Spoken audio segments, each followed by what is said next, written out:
খেজুর গাছের কাঁচা রস মানুষের জন্য অনেক উপকার।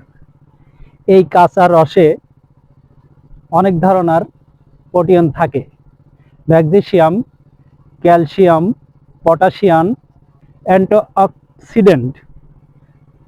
যে রসটি, কাঁচা রসটি খেজুরের মানুষের দেহের জন্য, সুস্থ শরীরের জন্য অনেক প্রোটিন এবং অনেক গ্লুকোজ থাকে, যেটা মানুষের শরীরের জন্য অনেক উপকার।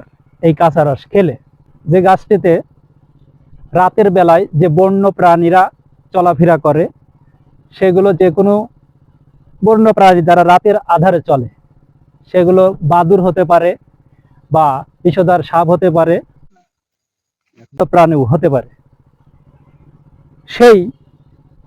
এই ধরনের রসের গাছের গোড়ায় তারা এইভাবে বসে এই রসটা জিভে দিয়ে তারা চেটে চেটে খায়।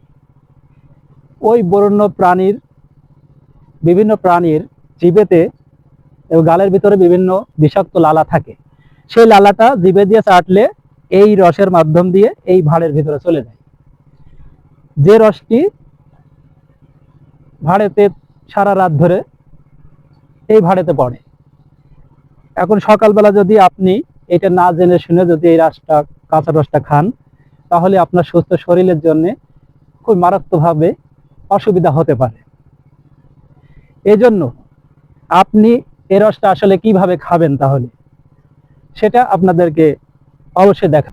যে রসটির এরকম যদি নেট জাতীয় কোনো কিছু প্রোটেকশনের মাধ্যমে যদি সারা রাত এটা বাঁধা থাকে, তাহলে কোনো বন্য প্রাণী এই গাছের রসটি খাওয়ার সম্ভব না। তাহলে এইভাবে যদি সুরক্ষণ ভাবে, তাহলে সেই রসটি সকালবেলা আপনি সুন্দরভাবে খেতে পারেন। এবং এটা আপনাদেরকে দেখালাম, এটা সকালবেলা খুলে ফেললে সুন্দরভাবে রসটি আপনি খেতে পারবেন। আমাদের এই সচেতনমূলক ভিডিওটা যদি ভালো লেগে থাকে এবং ভিডিওটা শেয়ার করে সবাইকে দেখার জন্য সুযোগ করবেন।